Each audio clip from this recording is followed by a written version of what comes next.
Alexandra, Sí, doctora. un favor, ¿qué grupos se exponen hoy? A ver, déjeme ver un ratito la lista.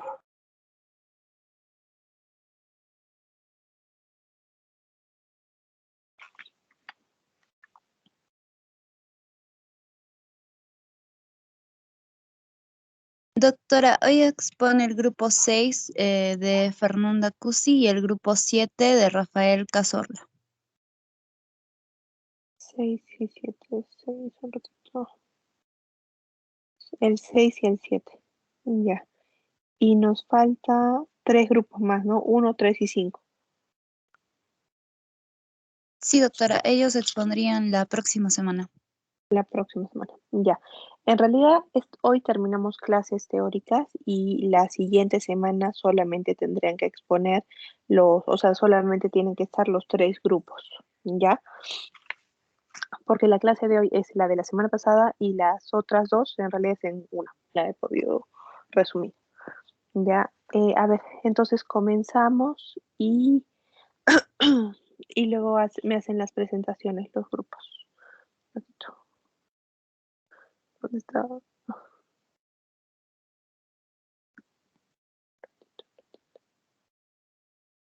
¿Qué nos toca? Con ustedes no hemos hecho paciente renal, ¿no?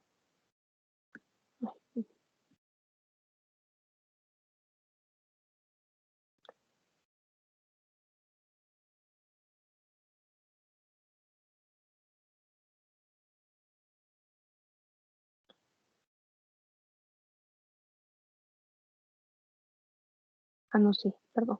Afectación gastrointestinal.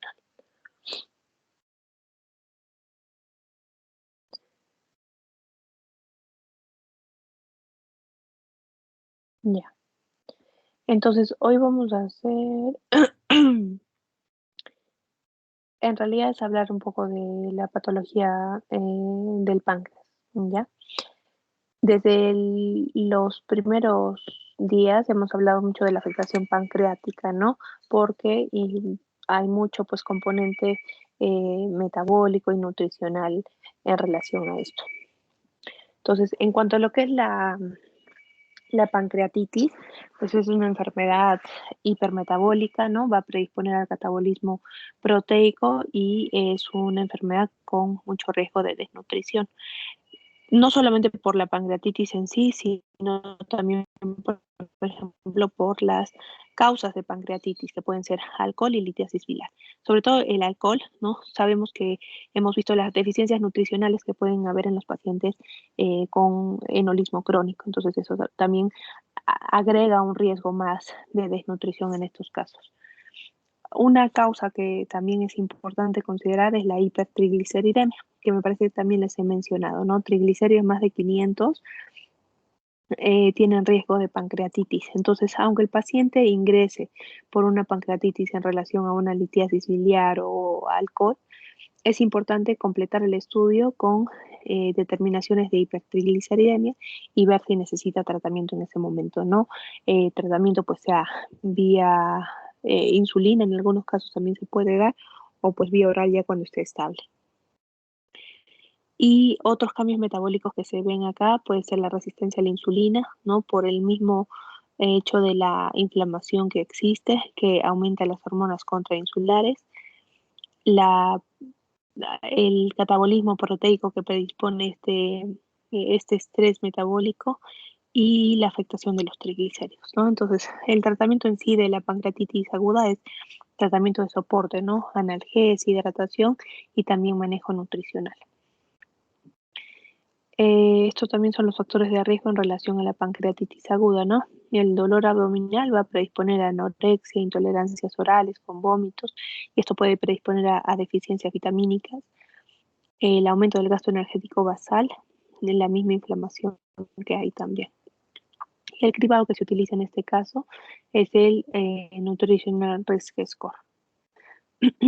El tratamiento depende de la severidad de la pancreatitis, entonces para eso es importante determinar eso mediante distintas escalas. Entonces, por ejemplo, las que más se utilizaban en mi época era el Apache, ¿no? Pero ahora me parece en las últimas guías clínicas hablan de esta escala de Atlanta. Entonces, en el caso de que sea una pancreatitis leve, que veamos que el paciente no va a dejar de ingerir alimento por más de 2, 3 días, no necesita un soporte nutricional en cuanto a sondas, ¿no? Sino solamente modificar un poco la dieta, que sea una dieta grasa. Favorezco el uso de MCTs, que son pues las grasas de cadena media, ¿no? Que son más fáciles de digerir, proteínas de fácil absorción, y obviamente si no me tolera esto puedo comenzar con proteínas hidrolizadas o aminoácidos libres, ¿no? Y el control glucémico también influye.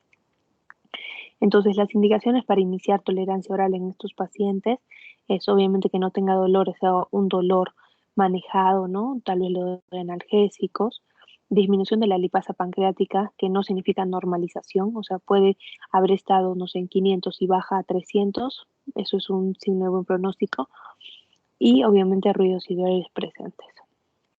¿Cuándo se debe dar soporte nutricional? En el caso de una pancreatitis moderada o en el caso de una pancreatitis grave. Acá sí hablamos de un soporte nutricional enteral o parenteral, ¿no? Según la indicación. Siempre favoreciendo la nutrición enteral, inclusive, aunque termines haciendo una nutrición mixta, no hay que perder la vía enteral, ¿no? Porque hemos visto que mantiene la barrera intestinal, el trofismo intestinal, mantiene la microbiota y disminuye también de esta manera la respuesta inflamatoria. Si recuerdan, si vamos a hacer una nutrición enteral, es una sonda pospilórica, nasoyeyunal en todo caso, y acá es por infusión, ¿no? Por bomba de infusión. Se suele comenzar 25 mililitros hora, pero en el caso de la pancreatitis es menor, 20 mililitros hora. Y eso es lo que les decía, las complicaciones para iniciar nutrición parenteral tienen que ser alteraciones a nivel del tracto gastrointestinal, o sea, que no sea funcionante. En el síndrome compartimental abdominal, que es una de las complicaciones, igual si hay ruidos hidroaéreos, puedo comenzar a dar una nutrición enteral, que tal vez no va a ser en su 100%, ¿no? Completa. Le doy algún porcentaje solamente para mantener esta integridad de la barrera intestinal. Y con la nutrición parenteral es importante tener cuidado de la sobrealimentación, porque en esos casos yo voy a empeorar los triglicéridos del paciente y obviamente empeorar el pronóstico de esta pancreatitis. En cuanto a la distribución calórica, es tendencia a hipercalórica, ¿no? Los requerimientos suelen ser de 20 a 30, en este caso es hasta 35. El aporte proteico es en el rango alto, inclusive puede subir más dependiendo de cómo va el paciente, o disminuir en los casos de insuficiencia renal. El aporte lipídico por el riesgo de hipertrigliceridemia es bajo, ¿no? Como todo paciente grave.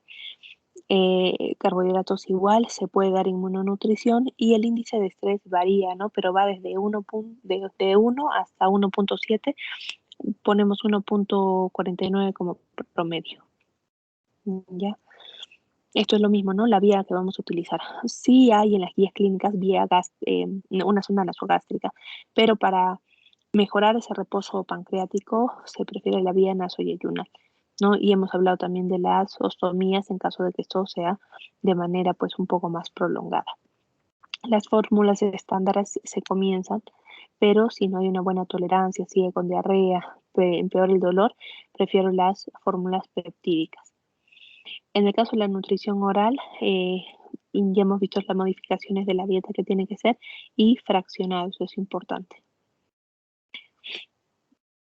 Y estas diapositivas se resumen en estas últimas 3 diapositivas, que son los algoritmos, ¿no? Entonces, esto es, por ejemplo, de una guía clínica un poco ya antigua del 2017, 2019, cómo tiene que ser el manejo. Pancreatitis aguda, comienza con dieta absoluta, pero pues máximo es 1 o 2 días, y de ahí, según la escala de predicción, o sea, el Apache, Atlanta, BISAP, tú determinas la gravedad de la pancreatitis.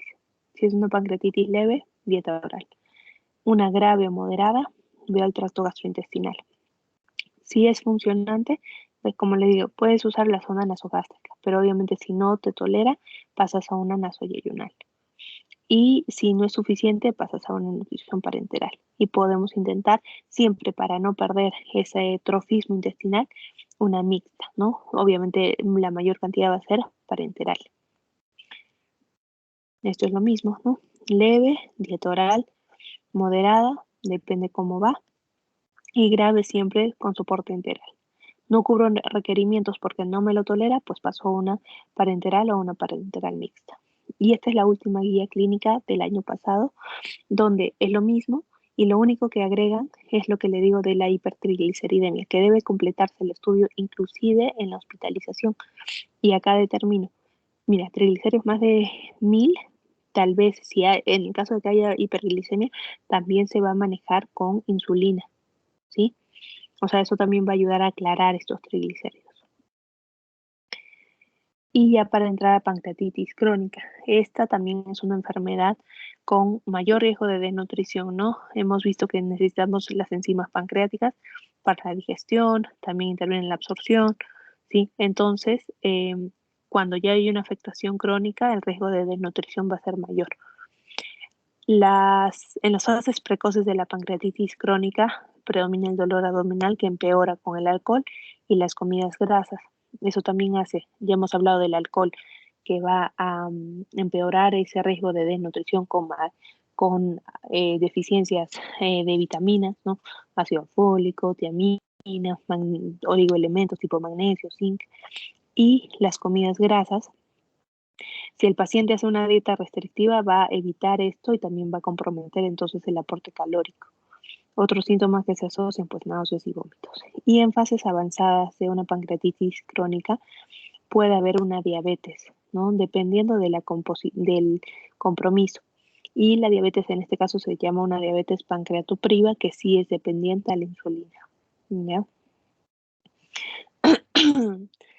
Factores de riesgo, lo mismo, ¿no? Dolor abdominal. Los que se agregan acá es la insuficiencia pancreática exocrina, que predispone a maldigestión y malabsorción. El abuso de alcohol, que empeora o tiene un efecto sinérgico si lo acompañas de tabaco, o sea, tiene un peor pronóstico. La insulinopenia, que se va a dar en fases tardías, y esto mm, va a empeorar el anabolismo proteico. De por sí ya va a ser difícil en un paciente con tanto estrés, pero con esto también no me va a formar músculo, ¿no? Entonces es aún más difícil manejar el estado nutricional de este paciente. El manejo depende de las enzimas, se basa, perdón, en las enzimas, en el uso de enzimas pancreáticas, se basa en una dieta adecuada que no es del todo restrictiva. Inclusive, ves, los carbohidratos se da valores normales, tendencia a ser hipercalórica, grasa es un porcentaje alto, ¿no? No es tanto 20, ¿no? Sino 30. Y lo único que se recomienda es una dieta pobre en fibra. No que le quites el todo, pero tal vez no los 25, 30 gramos, sino pues tal vez 15, ¿no? ¿Por qué? Porque esta fibra va a alterar la absorción de los macronutrientes. A su vez, si está alterada por la misma deficiencia de las enzimas. Entonces, yo estoy comprometiendo aún más y también comprometo la absorción de estas enzimas pancreáticas. ¿Sí? Entonces, eso es lo pues, importante en este caso, ¿no? Se da igual, ¿no? Comenzamos siempre con el manejo nutricional, pues modificando la dieta, se da suplementación y luego podemos dar una nutrición, un soporte nutricional enteral o parenteral. Entonces, la suplementación en este caso suele ser polipeptídica, o sea, una proteína entera, de fácil digestión, con grasas MCT y ¿ves? Sin fibra. Eso es lo importante. Y luego también es importante valoración y corrección de déficits nutricionales. En este caso estamos hablando de vitaminas. Las vitaminas que más se van a comprometer son las vitaminas liposolubles. Entre ellas, ¿no? La vitamina D, que es importante. Entonces, estos pacientes tienen aún más riesgo de osteoporosis, osteopenia. Es importante según el tiempo que tenga, tal vez a los 2 años, como hacemos en una cirugía bariátrica, o si es un paciente que recién se conoce, se debe hacer una densitometría para estudiar esa osteoporosis y ver qué necesita de manejo. Y estos oligoelementos también se deben suplementar, ¿no? Que también puede haber deficiencia en pacientes alcohólicos. El tratamiento parenteral no se da mucho, solamente si hay un tracto gastrointestinal no funcionante o en pacientes que van a ser sometidos a cirugía. Y este es el resumen, ¿no? Entonces, manejo hipercalórico, ¿no? Las proteínas son en rango alto y el manejo suele ser oral o enteral, ¿no? Solamente pensamos en una nutrición parenteral en caso de fístulas, que ahora vamos a ver que es una complicación de una pancreatitis crónica. Esa es la causa de desnutrición en estos pacientes, ¿no? La insuficiencia pancreática que pueden hacer. La clínica que se presenta es esteatorrea. Esteatorrea es heces en, perdón, grasa en heces. Entonces, esto se le pregunta si las heces se le pegan en la taza, que es una manera de ver si hay esteatorrea. Y hay déficits nutricionales asociados que hemos visto cuáles son, ¿no? El diagnóstico se hace con la mención de la estaza fecal. Hay muchos, pero pues este es el más común. La estaza generalmente es mayor a 200 microgramos por gramo. En concentraciones menores me habla de una disfunción pancreática grave. Y esto es importante hacer el cribado en estos pacientes con pancreatitis crónica, pero solamente sirve para la detección, más no para la monitorización. ¿Cómo hago la monitorización de estos pacientes con insuficiencia pancreática crónica? Me he puesto acá, sí. El seguimiento es ver la mejoría clínica, ¿no? Disminuir el número de deposiciones, menos esteatorrea, mejoría de los parámetros nutricionales. Entonces, el tratamiento en ese caso, como ya lo hemos visto, es las enzimas pancreáticas. La dosis depende, ¿no? Se tiene que dividir entre las comidas, máximo 100.000 unidades por kilo de peso, y para mejorar su función se debe agregar inhibidores de bomba de protón, que va a mejorar, o sea, no solamente controla la acidez intragástrica, sino también puede afectar el pH intestinal, ¿no? Y mejora la absorción de estas enzimas. Complicaciones hay pocas, ¿no? Lo más común, pues, flatulencias, hinchazón abdominal, y lo más riesgoso es la fibrosis, colopatía fibrosante.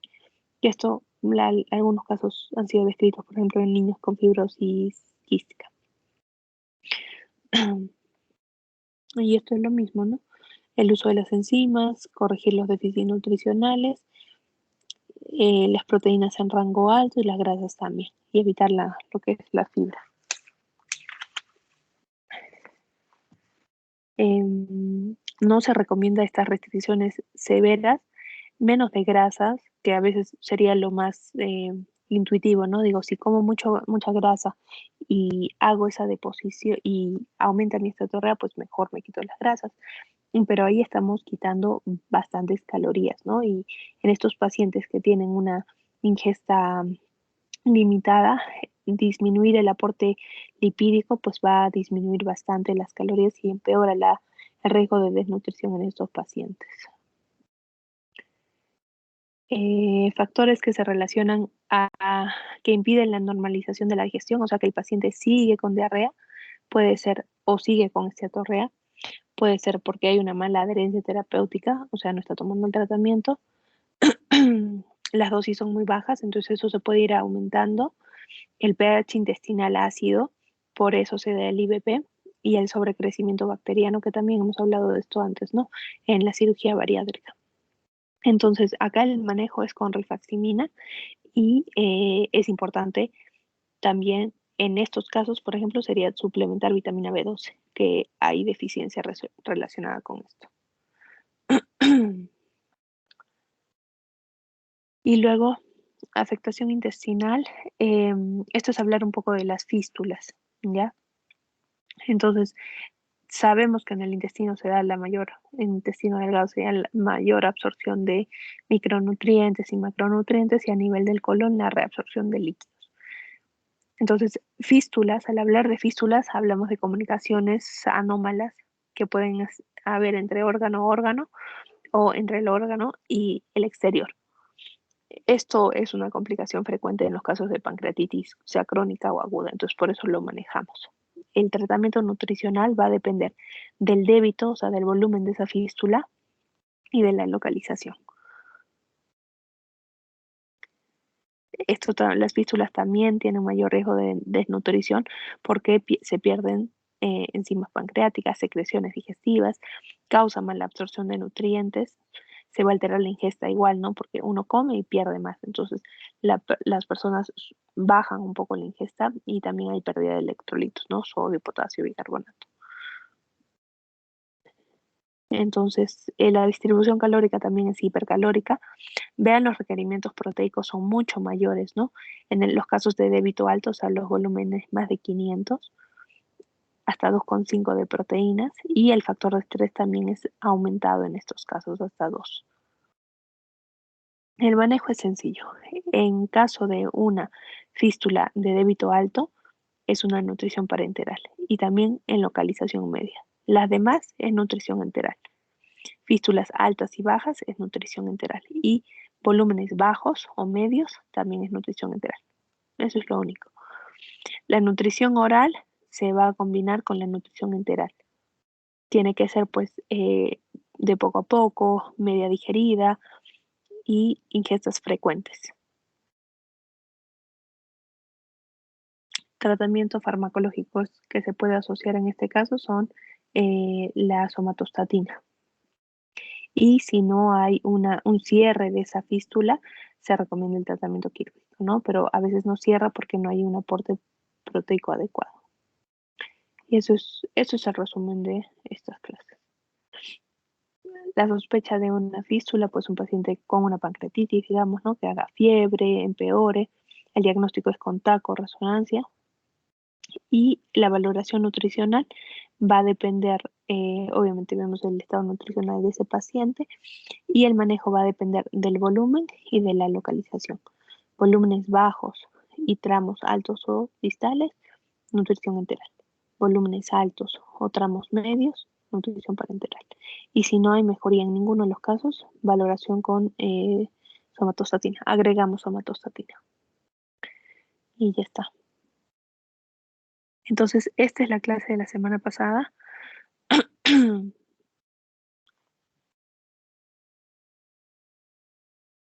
Y esta semana toca este.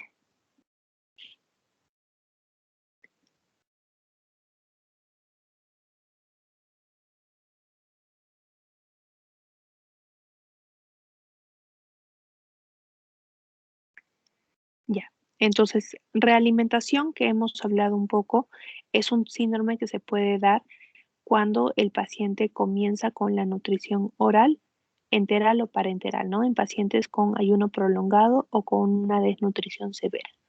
Y se presenta en las primeras 72 horas de haber iniciado el soporte nutricional.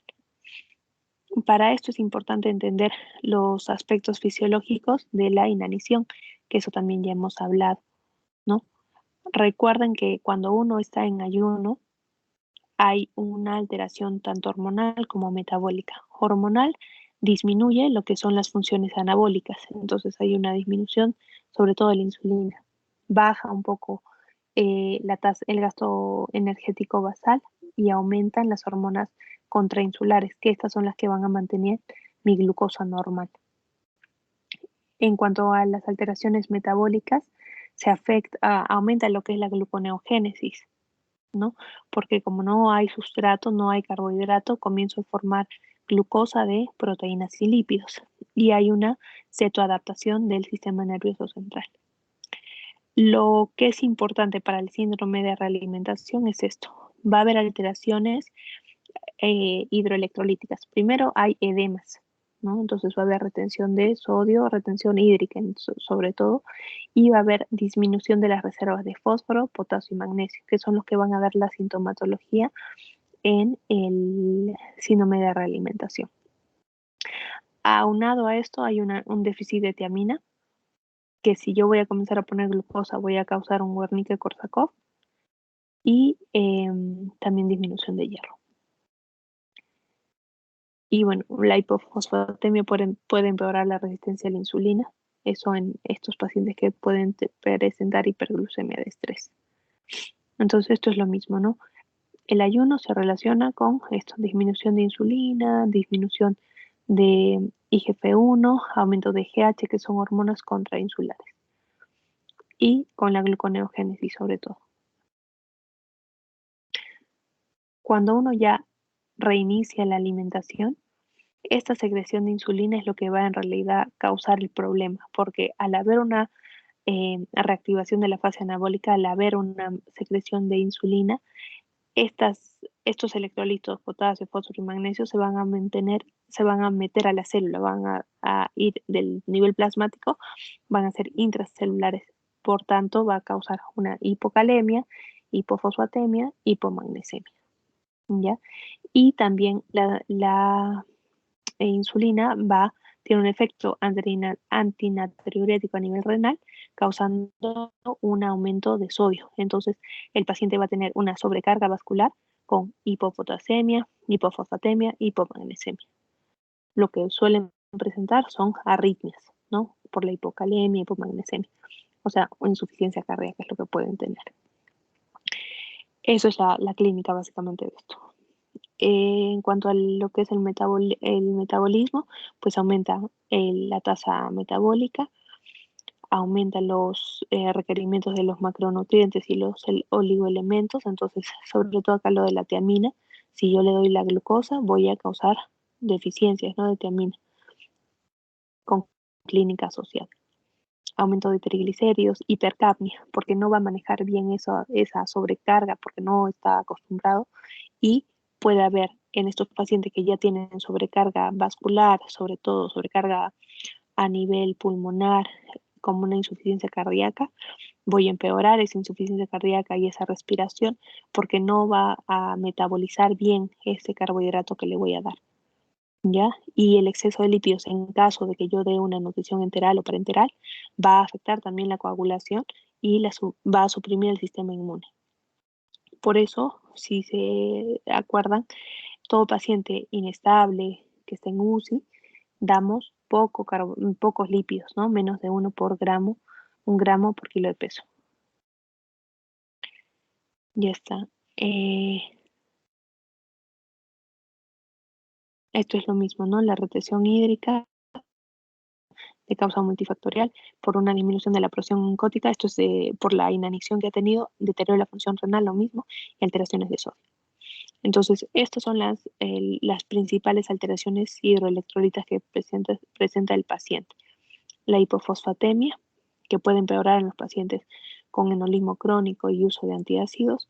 La hipocalemia, que por ejemplo eso también empeora en pacientes que han estado vomitando, en pacientes diabéticos en cetoacidosis, hipomagnesemia también en pacientes enólicos. Y va a empeorar una hipercalcemia, empeorar también la hipocalemia. Esto es el mecanismo fisiopatológico del síndrome de realimentación. ¿Ve? Lo que tienen que recordar son estos, ¿no? La retención de sodio y agua, que es lo que va a causar la clínica, y la hipofosfatemia, hipopotasemia o hipocalemia e hipomagnesemia. Las manifestaciones, insuficiencia cardíaca, arritmias, depende de los sistemas, ¿no? Insuficiencia respiratoria, puede haber una necrosis tubular aguda, edemas, parestesias, X cosa, ¿ya? Sobre todo la sobrecarga, eso es lo más representante.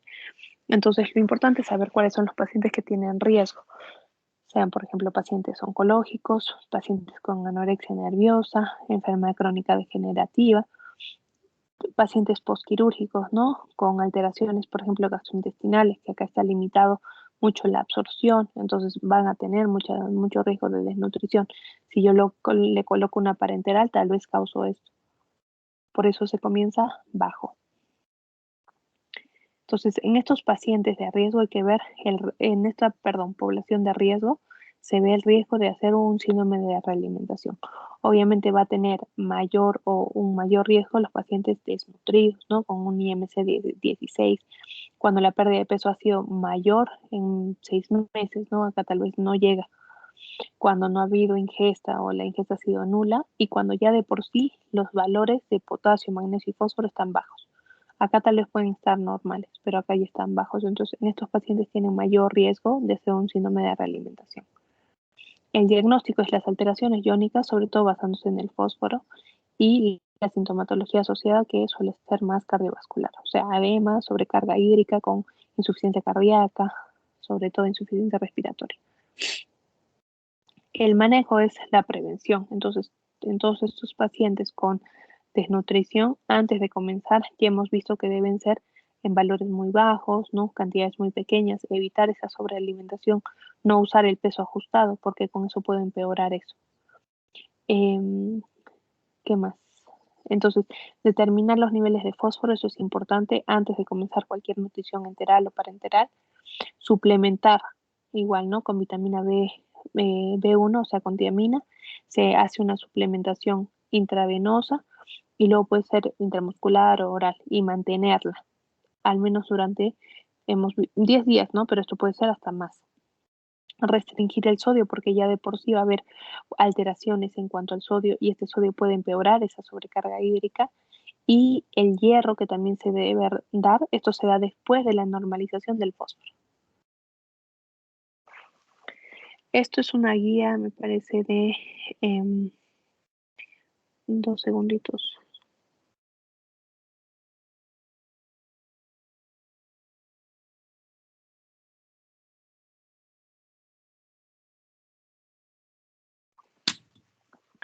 Ya, entonces esta es una guía, ¿qué es esta? Una británica, ya, que me habla un poco igual del manejo, ¿no? Entonces, primero, ¿cuáles son los pacientes con riesgo? Y según eso, veo cómo le comienzo la nutrición. Si es un riesgo alto, acá está, ¿no? Riesgo alto de 5 a 10 kilocalorías por peso. Si es riesgo moderado, hasta 20. Y antes de comenzar esto, hago determinaciones de potasio y hago potasio, magnesio y fósforo y suplementación previa, con tiamina también. Esto es cómo se debe hacer la reposición, ¿no? En los casos de un déficit severo, moderado, leve, y monitorizar, sobre todo las primeras 72 horas. Y a esto hablamos de igual, la nutrición en paciente oncológico y de la nutrición en paciente anoréxico. Entonces, bueno, hasta acá, ¿alguna pregunta? ¿No? Ya. Entonces, solamente nos faltan 2 temas más, ¿ya? En el caso de la nutrición en paciente oncológico, la malnutrición en este caso tiene varias causas, ¿no? Se pueden relacionar al tumor, ¿no? Por ejemplo, estos son los tumores con más riesgo de caquexia, que es el cáncer de pulmón, el de cabeza y cuello, esto porque igual te limita la ingesta, el de estómago, el de páncreas, ¿sí? Alteraciones o causas en relación al paciente, sean los hábitos que ha tenido o la depresión que puede tener, y en relación al tratamiento. Esto es importante, las causas de desnutrición en estos pacientes. Entonces, en relación al tumor, puede ser la caquexia tumoral, ¿no? Que esto es similar a cuando hablamos al síndrome de desgaste proteico, a la desnutrición en relación a la enfermedad, ¿no? Va a haber una inflamación crónica que empeora la pérdida de masa muscular, dificulta también la ganancia de masa muscular y predispone pues a la desnutrición, ¿no? Por esta inflamación sistémica que presenta. Y también otra causa en relación al tumor son las causas extrínsecas del tumor. O sea, una obstrucción mecánica que puede causar disfagia, como son los tumores de cabeza y cuello, alteraciones de la mucosa intestinal que van a alterar la absorción. Alteraciones en relación al paciente, la depresión de por sí, ¿no? Si está deprimido, pues no va a querer comer. Si tiene dolor, tal vez no quiere comer. Y hábitos tóxicos preexistentes. Luego,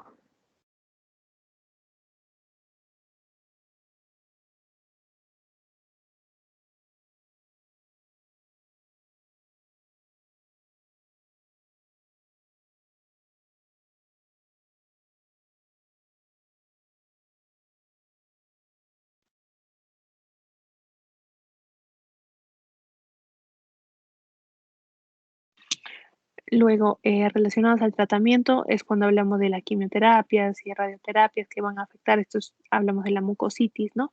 Que puede causar disfagia, náuseas, vómitos, diarrea, alteraciones en el gusto también. La radioterapia afecta, causa sequedad, serostomías, aumenta el riesgo de infección, puede causar estenosis y esto ocasiona disfagia o dinofagia.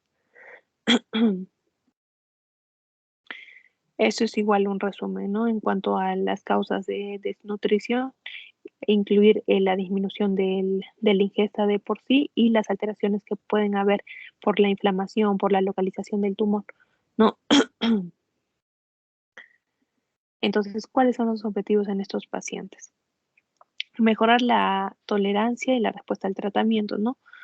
Mantener una buena calidad de vida, mejorar el estado inmunológico, corregir y prevenir deficiencias nutricionales, obviamente prolongar la supervivencia en lo que se pueda y reducir las complicaciones en relación a las terapias antineoplásicas. Entonces, ¿cuál es el manejo? Como todo, cribado nutricional.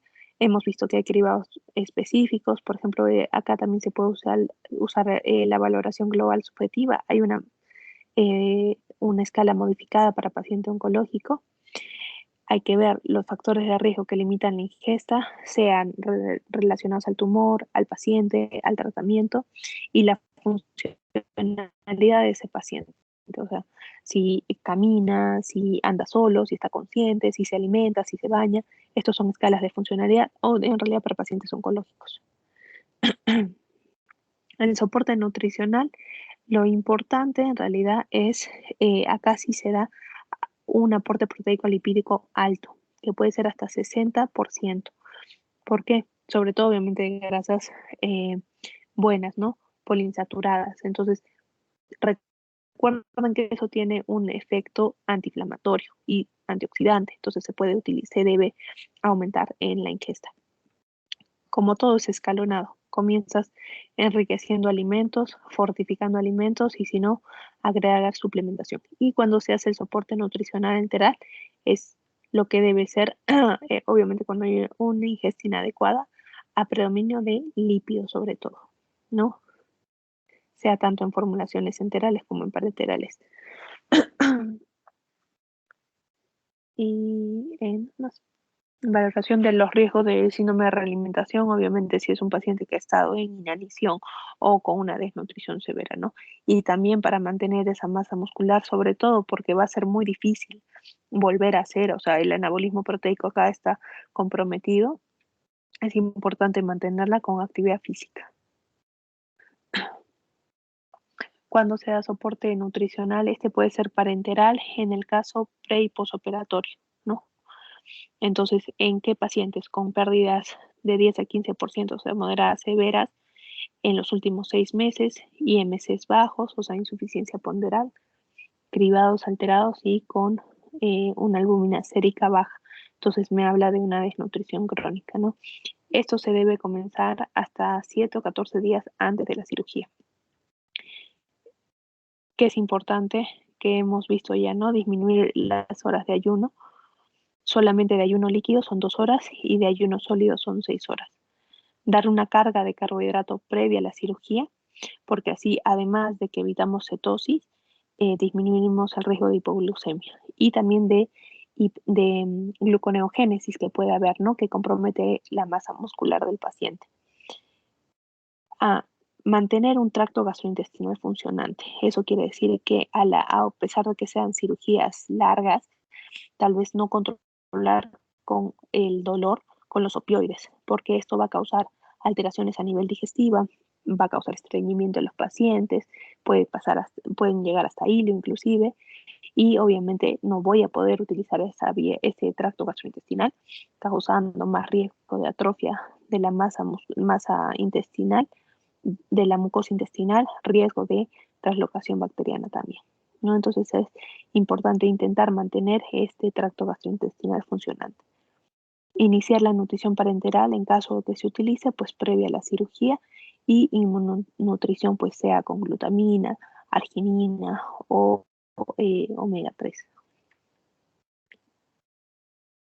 ¿Qué más? Soporte nutricional en cuanto a las complicaciones de la quimio y de la radioterapia. Entonces, son algunas cosas que hay que saber. Por ejemplo, para la mucositis, importante la higiene oral, ¿no? Porque así voy a evitar riesgos de sobreinfección.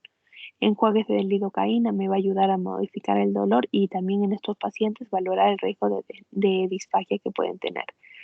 La dieta puede ser pues de fácil digestión, fraccionada, hipercalórica, fortificada con grasas, puede ser por ejemplo una temperatura adecuada y dar soporte nutricional en caso según la disfagia y según la ingesta del paciente, ¿no? Menos del 60%, 75%, pues tal vez necesita nutrición, tal vez enteral no se va a poder porque va a ser muy friable la mucosa, tal vez una nutrición parenteral. Serostomía, algo importante es esto, los cítricos. Entonces, por ejemplo, en pacientes con esto se les hace que chupen el limón. Eso me va a ayudar a estimular las glándulas salivales. Sí, además de, obviamente, alimentos pues modificados según la ingesta del paciente, tipo purés, crema, se puede dar pilocarpina, pero la ingesta de cítricos ayuda, además de la vitamina A.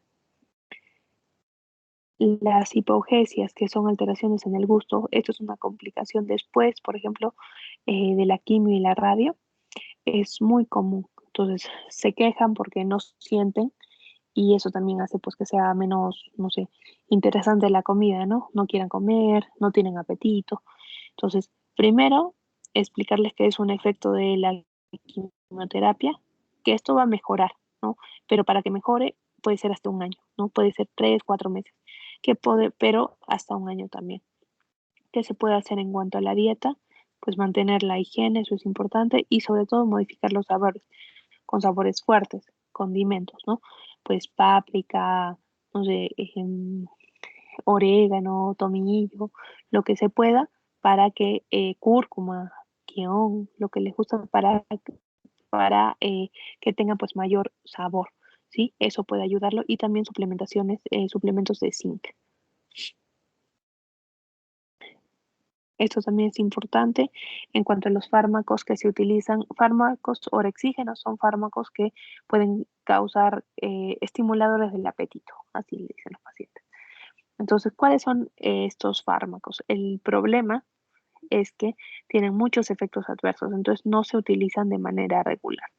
Por ejemplo, el megestrol acetato, ¿no? Esto potencia el apetito, que son hormonas, ¿no? Sexuales. Entonces, puede predisponer a ganancia de peso, pero también a una retención hidrosalina, a hirsutismo en el caso de mujeres, impotencia sexual, hipertensión y obviamente efectos tromboembólicos que en los pacientes oncológicos ya de por sí tienen riesgo.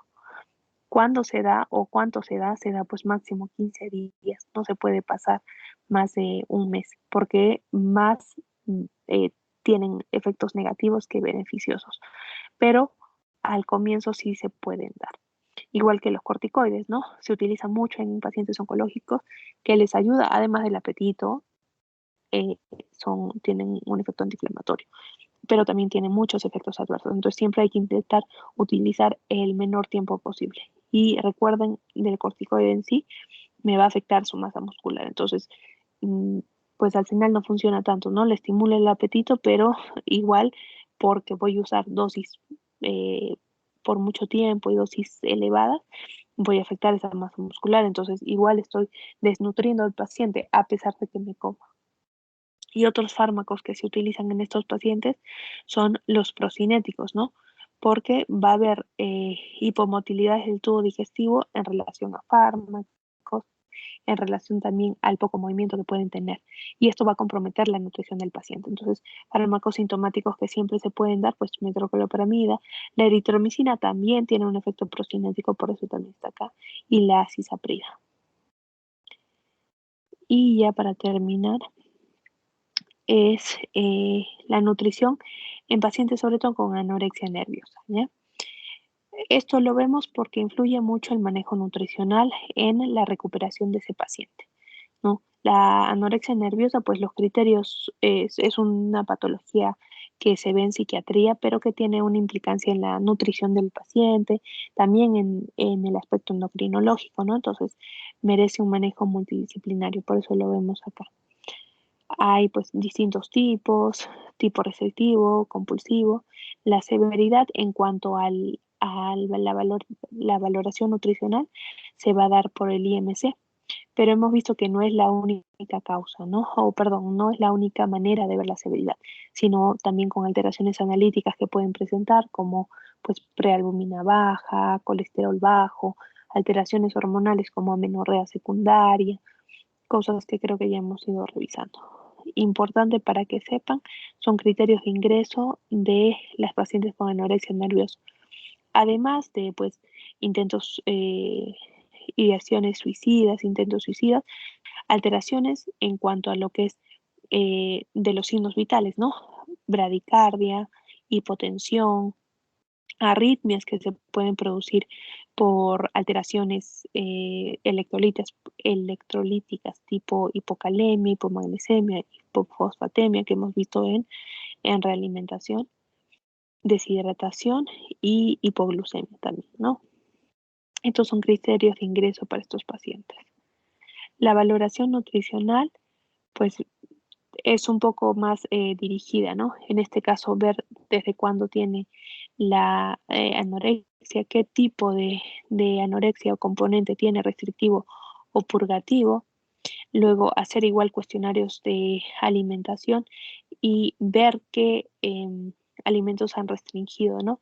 Muchas pacientes con anorexia pues, terminan siendo, pues, entre comillas, veganas, porque pues no te comen nada de carne. Eso me habla del riesgo de deficiencia de vitamina B, deficiencia de vitamina D, terminan siendo intolerantes al gluten cuando en realidad no lo son, pero puede afectar eh, mi, mi estado nutricional, ¿no?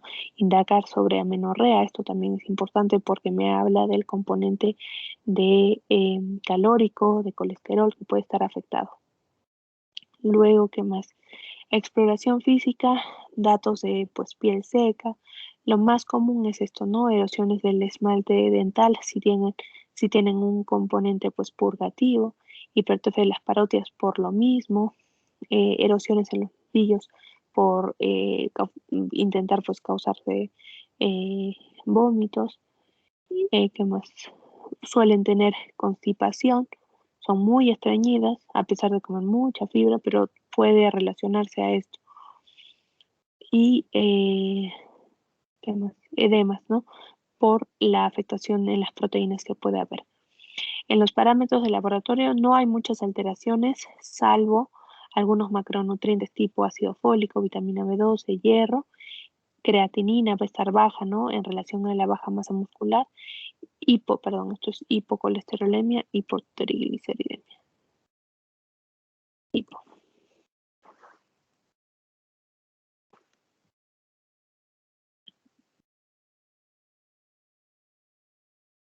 Luego, puede haber alteraciones tipo de hipocalemia, hipocalcemia en relación a laxantes, proteínas bajas, hemos visto la albúmina, ¿no? Y si es algo reciente, pues, o que no ha comido hace poco, la prealbúmina también afectada. Alteraciones endocrinas como hipogonadismo funcional, o sea, esta es la causa de la amenorrea. A veces piensan que es ovario poliquístico, pero en realidad es una falla desde arriba de la hipófisis, ¿no? Por desnutrición. Alteraciones del perfil hepático, deficiencias vitamínicas. Esto es lo que se debe pedir. La densitometría ósea, porque va a haber baja masa ósea, o sea, mínima osteopenia en estos pacientes, dependiendo de la cronicidad.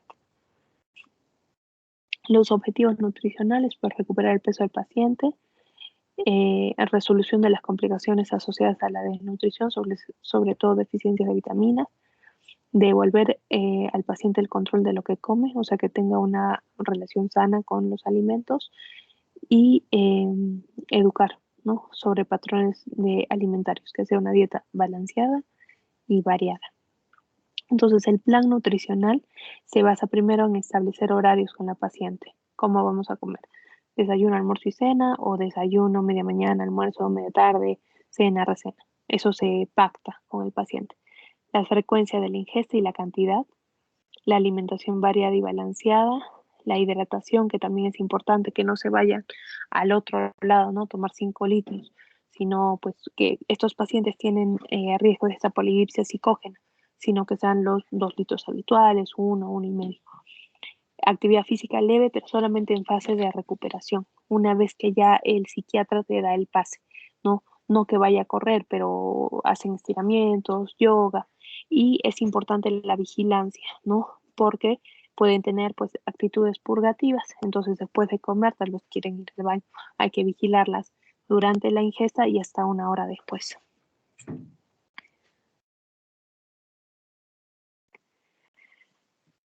Los requerimientos nutricionales van a depender de la fase donde se encuentran, ¿no? Si es una fase de renutrición, o sea, la fase inicial, vean cómo las calorías van subiendo, ¿no? Acá es poco porque tengo el riesgo del síndrome de realimentación. Nunca utilizar el peso ajustado, la vigilancia las primeras 72 horas, sea nutrición enteral o parenteral, y el objetivo semanal es poco, desde 0,5 a 1,5. Si gano más, a veces no es porque me estoy alimentando de más, sino porque está haciendo un síndrome de alimentación. Entonces eso hay que vigilarlo. Ay, perdón. El, el aporte, la distribución calórica es similar, ¿no? Con un poquito más de proteínas en realidad. Micronutrientes que hay que suplementar, es más fácil dar un multivitamínico, pero pues tiamina, ácido fólico, selenio, zinc, potasio y fósforo, ¿no? Sobre todo potasio y fósforo los primeros días para evitar realimentación. En la fase de recuperación, vean que los requerimientos son mayores, se puede llegar hasta 1800 kilocalorías, mínimo 6 meses, pero acá el objetivo semanal es menor. Esto yo lo puedo ir manejando también con actividad física, ¿sí? Pero acá no. Y ya cuando eh, estamos en una fase de estabilización, son unos requerimientos casi normales, ¿no? Acá ya establecemos el patrón de nutrición saludable. ¿Qué más? Igual, vía de administración, pues sea oral, enteral, parenteral, tengan en cuenta que va a haber mayor riesgo de síndrome de realimentación en estos casos, ¿no? Parenteral más que enteral y esta más que oral. La distribución calórica es la que ya hemos visto. Ah, y hay que incluir fibra, esto también es importante. Y ya está. La oral, pues fortificamos, ¿no? Porque a veces no te va a querer comer todo el plato, pero le puedo aumentar un poquito de grasas buenas y con eso llego a controlar el aporte calórico del paciente. La infusión, la nutrición enteral puede ser por sonda nasogástrica o puede ser por nasoyeyunal, dependiendo de la clínica del paciente, si tiene muchos vómitos, vean que el volumen es poco, ¿no? En realidad, si tiene mucho riesgo de desnutrición, es mejor una infusión continua que bolos. Y parenteral en casos refractarios que no se utiliza mucho, ¿no? Suelen utilizarse los primeros dos. Y ya está.